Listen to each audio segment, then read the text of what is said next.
Hi friends, this is Shinu. Hope all are doing well. Welcome back to my channel Flavors of Life. Today it's gonna be a dish which I loved the most during my travels in Chicago. Yes, Chicago is famous for pizza, but this is something different, so I decided to take it to my kitchen and recreate with my own style. It's gonna be baked vegetables and chicken. I have used chicken as a new addition and also my style and my spicing to it. So if you like it, you can follow it or you can follow the traditional recipe. So I left a question hanging from my 2 or 3 videos back, so I'm going to answer that regarding the research journey. So keep watching. We are going to get things started by just slicing 2 potatoes round. I made it round, you can just be any shape. Little chili flakes to it. And then goes in the salt. Without salt the dish is dead, so add salt. And then oregano. I have not mentioned a perfect amount for the spices because you can just vary it. This is awesome. And then parsley. This is a dried one. If you have a fresh one, go ahead, add it. That gives a good taste. And then a sprinkle of pepper powder. Then what else? Mix it up and let this sit for few minutes while we make the other layers of it. This is basically 4 layers. So we have made the first layer right now. Let us do the other layers. Get started with the second layer. We are going to add around a half tablespoon of butter. I am in a celebration mode today, so I am going overboard with butter and stuff, so you can definitely lessen it down. So now we are going to add in the chicken pieces. These are breast pieces, boneless. I've roughly cubed it. We are going to cook this on a medium-low heat for a few minutes until it is 90% done. I will definitely not cook it without spicing it. So I'm going ahead and adding around pepper powder, as of course a little more because I don't like my chicken bland. So pepper powder and then salt, and I'll mix it again and I will cook it for a few minutes. Let it sit and cook around 90%, as I told, make it 90%.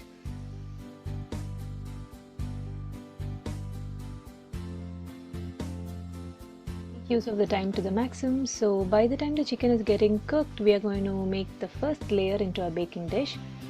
So I don't have basically a casserole or something which you traditionally make this in, so I'm using a baking dish. Just roughly layer it. I'm beautifying it just for the video, or else I would just throw in all the potatoes and I'll say sit there. So just layer it. This makes around 2 batches, so I have done 2 batches. Put this in the oven, which is preheated at 400 Fahrenheit, just for 10 minutes. So the chicken, as you can see, it's getting cooked. It's almost done right now. I'm going to switch off the flame and let it sit there for a few seconds, and then I'll go ahead and transfer this into a different bowl so that I can use the same pan for the third layer. And on to the third layer right now. Add butter and around 3 cloves of garlic chopped. Don't get terrified with the amount of butter I'm using. You can totally use oil in this stage, but as I told, I'm in the celebration mode. So butter, fat, let it come. So wait for this to get that brown shade in it. I would say a little more browner than the golden brown. Yes, it's done. I got the color I want. So I'm just going to add it 1 roughly chopped or cubed onion to it, and of course green chilies. There are 2 green chilies in it. Mix it up really well and let it sit on high flame for a minute. The reason I want things to be on high flame is I just don't want to lose the crispiness of the vegetables or the onion I'm adding to it. So if it's on the high flame, it just gets cooked but not losing its original texture. So now it's time. Let's go add carrots. This is a roughly chopped, around 2 carrots are there in it, and then 3 celery sticks. Let's give it a good mix. This has to cook for a minute, so let's close it and cook it on high flame, but just stir in between.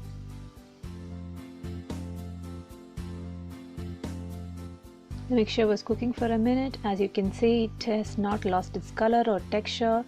Time to add in the red capsicum. It's a half capsicum and around 1 capsicum, that is a green capsicum. Everything is cubed. You can beautify it by just making cubes, or you can just go ahead and just chop it off. Now it's time to spice up. Now you have certain amounts, so around 1/4 teaspoon of pepper powder to this, and then again around 1/4 teaspoon of oregano, if I have to be really accurate, and then parsley again. This is almost the same spices we are going to repeat. If you don't want any of the spices in this, you can ignore, no issues. And then a sprinkle of chili flakes. Yeah, it is spicy. You can definitely reduce things. And salt to taste. Mix it up.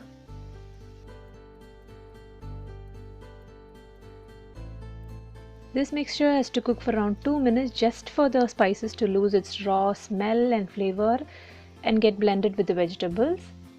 Close it, best way to cook. And yeah, you can see it is not at all lost its color. Time to add in the green peas. I am using a fresh green peas, so I'm adding it right now. If it's a dried one, better don't add it. A little water so that the green peas and the vegetables together can become a little saucy. Close it and leave it on low flame for a minute and switch it off. The third layer is ready.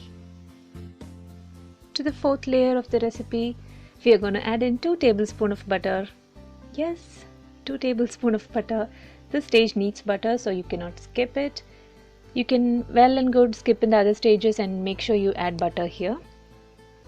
When the butter gets almost melted, time to add in 2 tablespoons of all-purpose flour or maida. And cook this maida along with the butter for a few minutes. The maida should get cooked really well and lose its raw smell, that floury smell. Let it sit there and cook. Make sure you keep mixing it so that it does not burn. While that's cooking, I have a small work to do. I have to shift my spatula to a whisk. You will know it why, because I'm going to add milk gradually and I have to make this a lump-free sauce. This is a basic white sauce which you can use for pasta also. As you can see, now I'm adding milk to it. I'm adding little at a time because it gets lumpy very soon. So keep adding little at a time, keep your flame on low and keep mixing. Keep mixing. Trust my words, keep mixing with a whisk. Whisk is a better thing you can use. I've added almost around 1.5 cups of milk right now. This will look little runny right now, but just let it boil and it will become creamy. Now time to spice it up.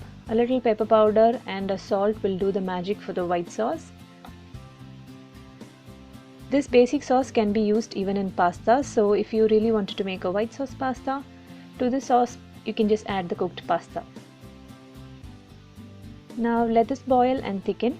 Once it thickens, you can switch off the flame. Time to assemble our layers. So the first layer is already done. I've taken it out of the oven. We'll go ahead with the vegetables, then I'll be adding the chicken to it. I'll do the same with the 2 dishes. Now let's get into the story which I told I will be saying. Before 2-3 videos we were discussing about my transgender journey, and I told we have to definitely look back to the history to know what has happened. So looking back into the history, I have to do justice by telling you what has happened and why is India doing this injustice to transgenders.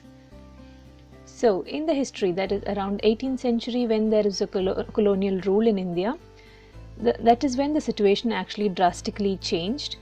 The British brought in a rule or an act called Criminal Tribes Act, which actually affected the transgenders. They basically didn't bring it only for the transgenders, but it affected the transgender community a lot, because India is very rich in theatre, and in all stages there were transgender community who were excelling. They would dress themselves as women and play the roles. This act actually bothered the transgenders most, because you can arrest any person who is playing in public, a street play or something in public, even without a warrant, and it was a non-bailable offense.